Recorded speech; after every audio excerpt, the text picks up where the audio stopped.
Margins by Donald Barthleme. Edward was explaining to Carl about margins. The width of the margin shows culture, aestheticism, and a sense of values or the lack of them, he said. A very wide left margin shows an impractical person of culture and refinement with a deep appreciation for the best in art and music, whereas, Edward said, quoting his handwriting analysis book, whereas narrow left margins show the opposite. No left margin at all shows a practical nature, a wholesome economy, and a general lack of good taste in the arts. A very wide right margin shows a person afraid to face reality, oversensitive to the future, and generally a poor mixer. I don't believe in it, Carl said. Now, Edward continued, with reference to your sign there, you have an all-around wide margin, which shows a person of extremely delicate sensibilities with love of color and form, one who holds aloof from the multitude and lives in his own dream world of beauty and good taste. Are you sure you got that right? I'm communicating with you, Edward said, across a vast gulf of ignorance and darkness. I brought the darkness, is that the idea?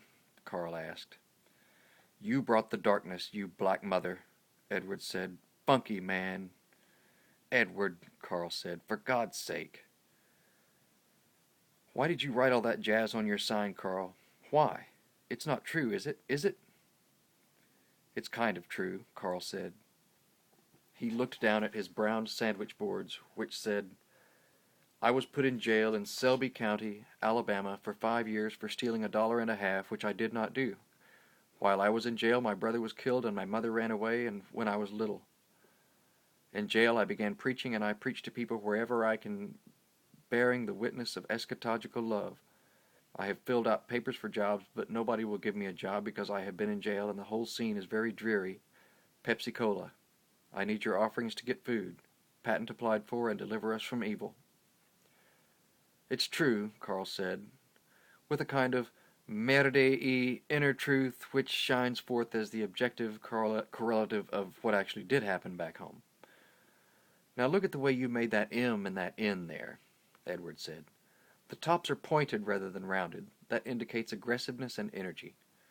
The fact that they're also pointed rather than rounded at the bottom indicates a sarcastic, stubborn, and irritable nature. See what I mean? If you say so, Carl said. Your capitals are very small, Edward said, indicating humility. My mother would be pleased, Carl said, if she knew. On the other hand, the excessive size of the loops in your Y and your G displays exaggeration and egoism. That's always been one of my problems, Carl answered. What's your whole name? Edward asked, leaning against a building. They were on 14th Street near Broadway. Karl Maria von Weber, Carl said. Are you a drug addict? Edward, Carl said, you are a swinger. Are you a Muslim? Carl felt his long hair. Have you read As a Man Grows Older by Svevo? I really liked that one. I thought that one was fine. No, come on, Carl, answer the question, Edward insisted. There's got to be frankness and honesty between the races. Are you one? I think an accommodation can be reached, and the government is doing all it can at the moment, Carl said. I think there's something to be said on all sides of the question. This is not such a good place to hustle, you know that? I haven't got but 2 offerings all morning. People like people who look neat, Edward said. You look kind of crummy, if you don't mind my saying so. Do you really think it's too long? Carl asked, feeling his hair again. Do you think I'm a pretty color? Edward asked. Are you envious? No, Carl said. Not envious. See? Exaggeration and egoism, just like I said. You're kind of boring, Edward, to tell the truth. Edward thought about this for a moment. Then he said, But I'm white. It's the color of choice, Carl said. I'm tired of talking about color, though. Let's talk about values or something. Carl, I'm a fool, Edward said suddenly. Yes, Carl said. But I'm a white fool, Edward said. That's what's so lovely about me. You are lovely, Edward, Carl said. It's true. You have a nice look. Your aspect is good. Oh, hell, Edward said despondently. "You're very well spoken," he said. "I noticed that." "The reason for that is," Carl said, "I read.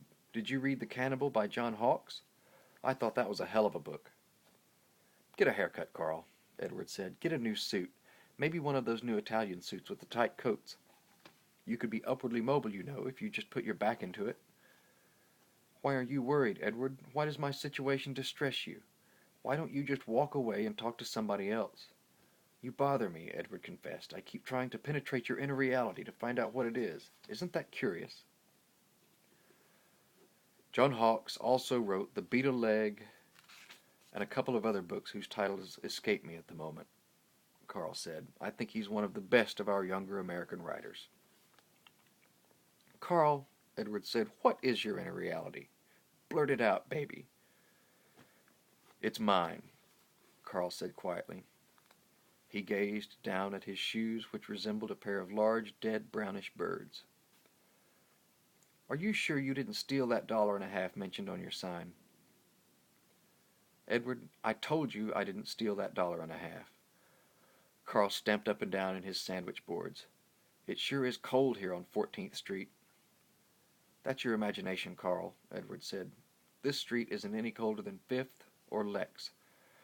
Your feeling that it's colder here probably just arises from your marginal status as a despised person in our society." "Probably," Carl said.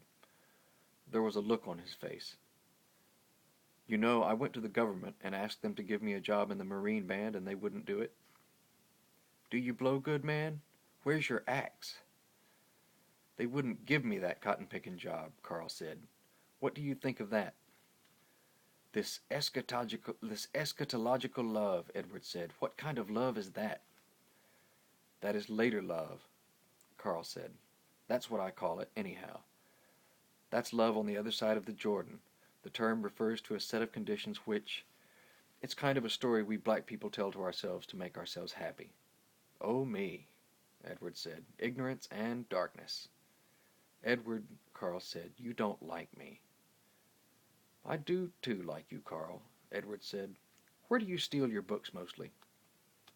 "Mostly in drugstores," Carl said. "I find them good because mostly they're long and narrow, and the clerks tend to stay near the prescription counters at the back of the store, whereas the books are usually in these little revolving racks near the front of the store. It's normally pretty easy to slip a couple in your overcoat pocket if you're wearing an overcoat." "But—" "Yes," Carl said. "I know what you're thinking. If I'll steal books, I'll steal other things. But stealing books is metaphysically different from stealing like money. Vallon has something pretty good to say on the subject, I believe." "Is that in If I Were King? Besides," Carl added, "haven't you ever stolen something at some point in your life?" "My life," Edward said. "Why do you remind me of it?" "Edward, you're not satisfied with your life? I thought white lives were nice," Carl said, surprised. "I love that word nice. It makes me so happy." "Listen, Carl," Edward said. "Why don't you just concentrate on improving your handwriting?" "My character, you mean?" "No," Edward said. "Don't bother improving your character. Just improve your handwriting. Make larger capitals. Make smaller loops in your Y and your G. Watch your word spacing so as to not display disorientation. Watch your margins." "It's an idea. But isn't that kind of a superficial approach to the problem?" "Be careful about the spaces between the lines," Edward went on. "Spacing of lines shows clearness of thought. Pay attention to your finals. There are 22 different kinds of finals, and each one tells a lot about a person. I'll lend you the book. Good handwriting is the key to advancement, or if not the key, at least a key. You could be the first man of your race to be vice president." "That's something to shoot for, all right." "Would you like me to go get the book?" "I don't think so," Carl said. "No thanks. It's not that I don't have any faith in your solution. What I would like is to take a leak. Would you mind holding my sandwich boards for a minute?" "Not at all," Edward said, and in a moment had slipped Carl's sandwich boards over his own slight shoulders. "Boy, they're kind of heavy, aren't they?" "They cut you a bit," Carl said with a malicious smile. "I'll just go into this men's store here." When Carl returned, the two men slapped each other sharply in the face with the back of their hand. that beautiful part of the hand where the knuckles grow.